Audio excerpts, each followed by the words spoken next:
this evening by expressing my gratitude to the American people for your outpouring of love and support following the assassination attempt at my rally on Saturday.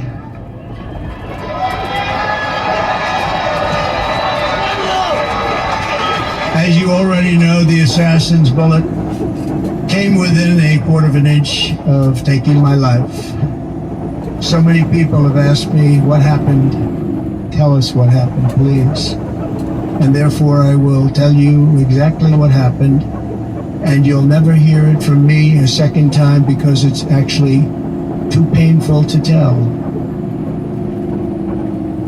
It was a warm, beautiful day in the early evening in Butler Township in the great Commonwealth of Pennsylvania.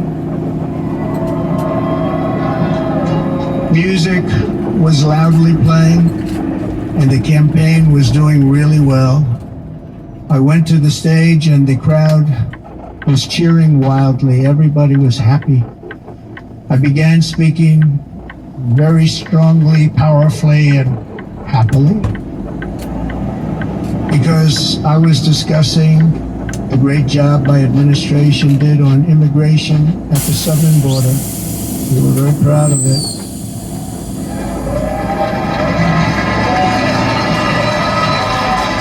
Behind me and to the right was a large screen that was displaying a chart of border crossings under my leadership.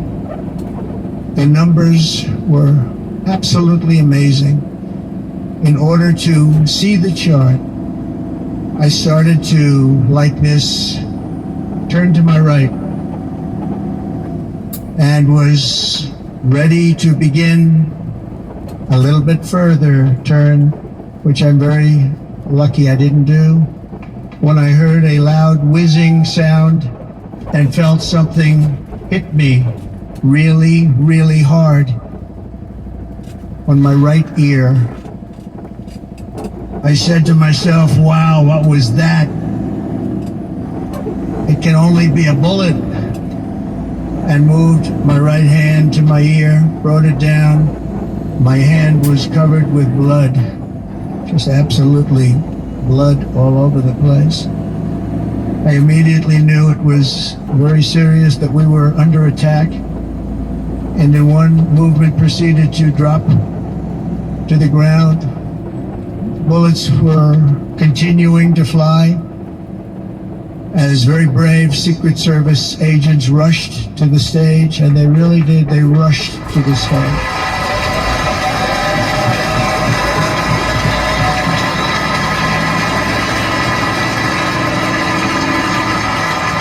These are great people, at great risk, I will tell you, and pounced on top of me so that I would be protected.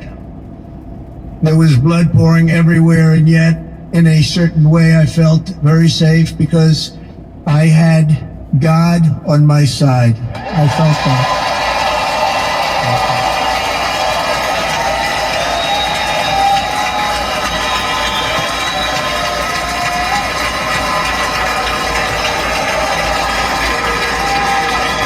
The amazing thing is that prior to the shot, if I had not moved my head at that very last instant, the assassin's bullet would have perfectly hit its mark, and I would not be here tonight. We would not be together. The most incredible aspect of what took place on that terrible evening in the fading sun was actually seen later. In almost all cases, as you probably know, and when even a single bullet is fired, just a single bullet, and we had many bullets that were being fired, crowds run for the exits or stampede, but not in this case. It's very unusual.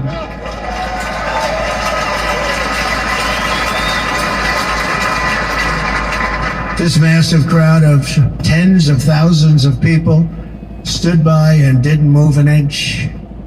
In fact, many of them bravely, but automatically stood up looking for where the sniper would be. They knew immediately it was a sniper.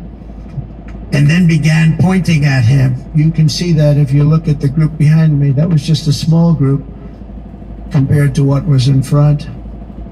Nobody ran, and by not stampeding, many lives were saved. But that isn't the reason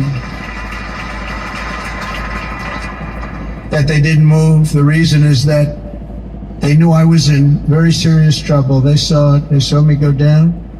They saw the blood and thought, actually most did, that I was dead. They knew it was a shot to the head. They saw the blood.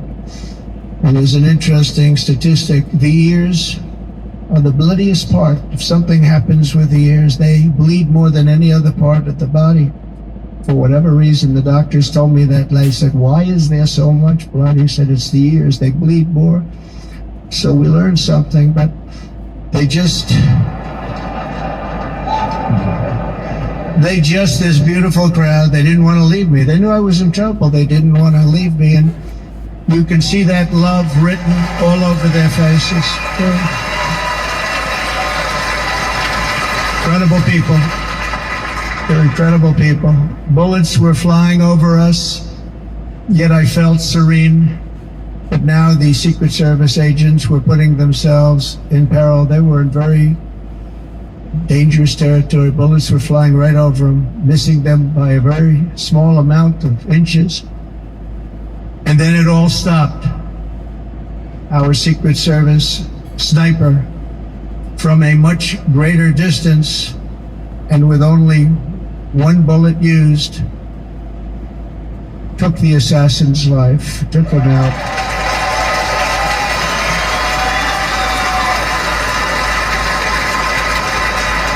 I'm not supposed to be here tonight. Not supposed to be here.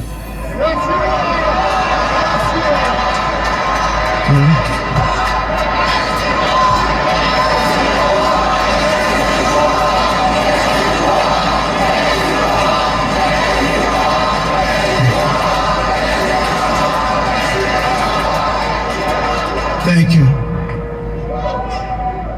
But I'm not. And I'll tell you, I stand before you in this arena only by the grace of Almighty God.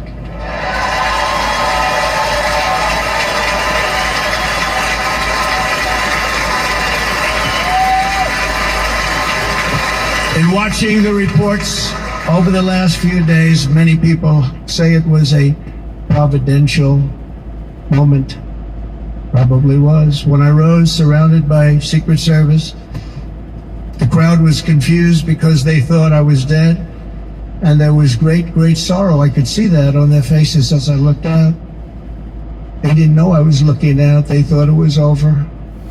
But I could see it, and I wanted to do something to let them know I was okay. I raised my right arm, looked at the thousands and thousands of people that were breathlessly waiting, and started shouting, "Fight, fight, fight."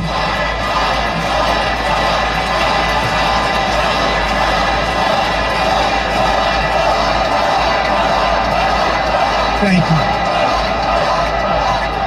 you. Once my clenched fist went up, and it was high into the air. You've all seen that. The crowd realized I was okay and roared with pride for our country like no crowd I have ever heard before.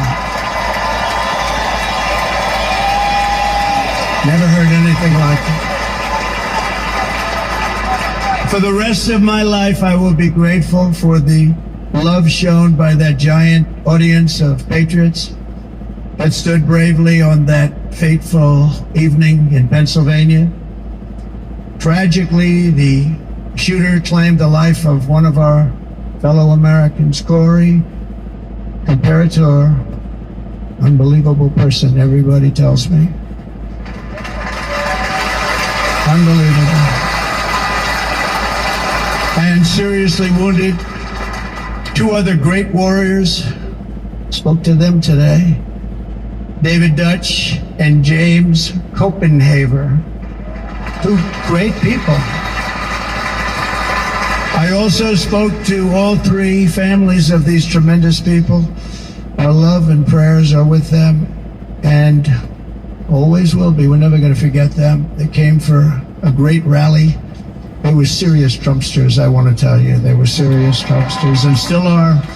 But Corey, unfortunately, we have to use the past tense. He was incredible. He was a highly respected former fire chief, respected by everybody.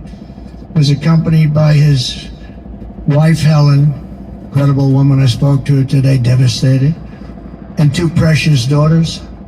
He lost his life selflessly acting as a human shield to protect them from flying bullets. He went right over the top of them and was hit. What a fine man he was.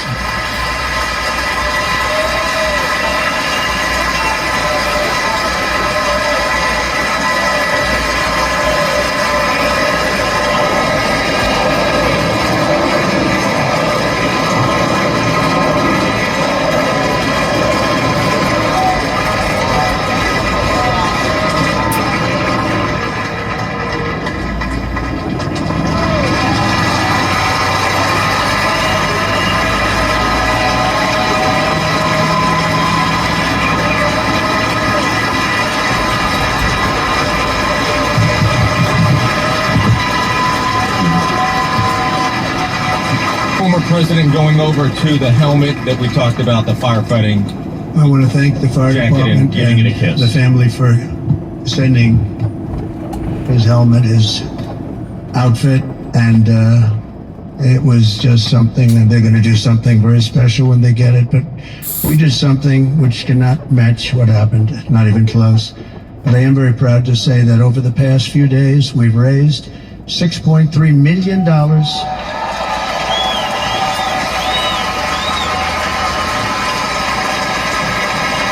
for the families of David, James, and Corey, including from a friend of mine just called up. He sent me a check right here. I just got it. $1 million from Dan Newland. Thank you, Dan. And again, when speaking to the family, I told them, I said, well, we'll be sending you a lot of money, but it can't compensate. They all said the same thing. You're right, sir. We appreciate so much what you're doing, but nothing can take the place in the case of Corey. And the other two, by the way, they were very, very seriously injured, but now they're doing very well. They're going to be okay. They're going to be doing very well.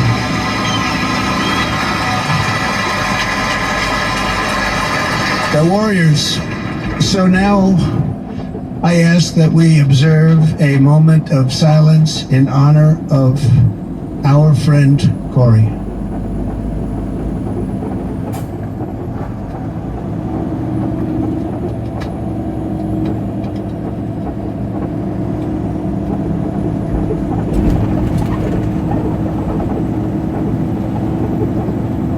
There is no greater love than to lay down one's life for others.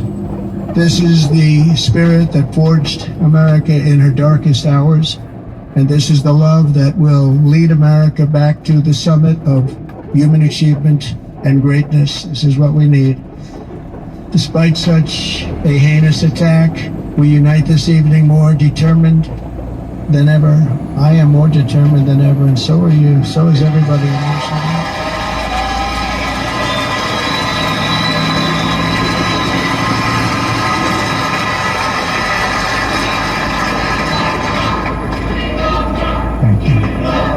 Thank you very much.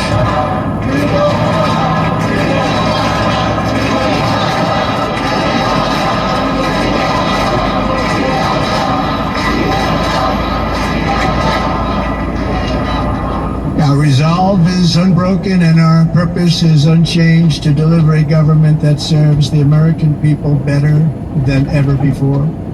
Nothing will stop me in this mission because our vision is righteous and our cause is pure. No matter what obstacle comes our way, we will not break, we will not bend, we will not back down, and I will never stop fighting for you, your family, and our magnificent country.